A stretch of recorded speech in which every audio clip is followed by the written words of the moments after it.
We're in the Courtauld Galleries in London, looking at one of their most famous paintings. This is titled Loge by Pierre-Auguste, Renoir. It was part of that historic exhibition that the Impressionists set up to circumvent the restrictions of the official exhibitions and appeal directly to a public with a new kind of art. This was not painted actually in the theater, but rather this is a painting that was made in his studio to look as if it was in the theater. We see this elegantly dressed woman with this extravagant pearl necklace, sparkly earrings, a large gold bracelet, white gloves. She holds opera glasses in one hand and a fan in the other. We know that this woman was a model who worked for Renoir for several paintings, and the man behind was a family member. So this is a constructed painting made to seem like a caught moment in time where you've just turned your head and come upon this couple.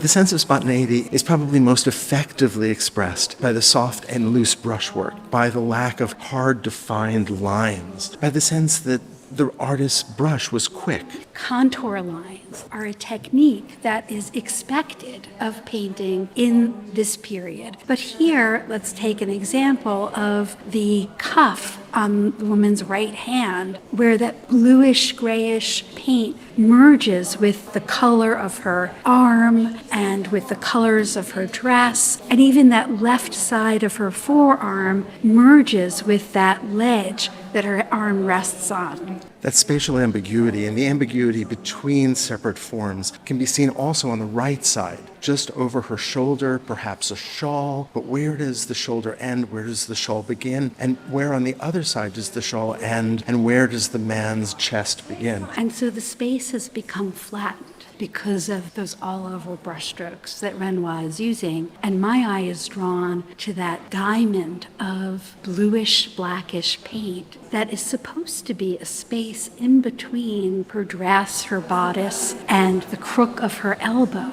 But that blue paint comes forward and blends in with all the paint around it, so we don't read that as a space behind. My eyes are riveted mostly on hers because she looks directly out. And what's interesting is that she can't be looking at the performance because the performance would be slightly below her. She must instead be looking at somebody else. That was a big part of what happened at the theater. An increasingly popular destination, now open to middle and upper middle class people, the people who were populating the streets of Paris that had been recently renovated with cafes and department stores. The idea of public spectacle, people parading the streets, people shopping, people going to theater, people dressing to be seen. And there's just so much ambiguity here. And that ambiguity is a key experience of modern life in the city. What is the man looking at? Who is she looking at? All of these things are unknowns. And paintings were supposed to be legible. And this painting is filled with unknowns.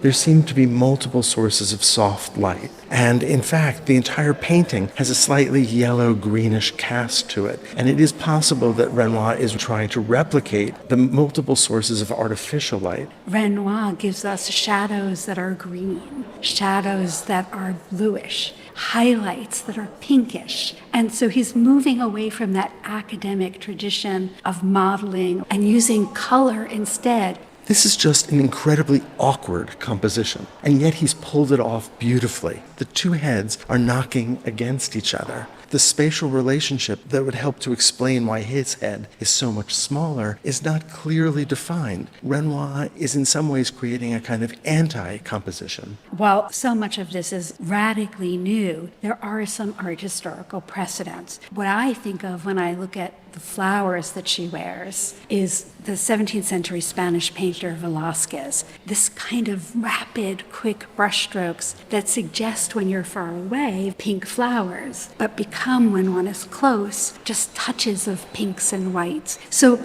all of this flattening of space, this loose brushwork, the lack of clear contour lines, these are things that are radically new in the 1870s. It's interesting to think about the category of subject that this is. It's not history painting. It's not a portrait. Ultimately, this painting seems to be about how we look in the modern world.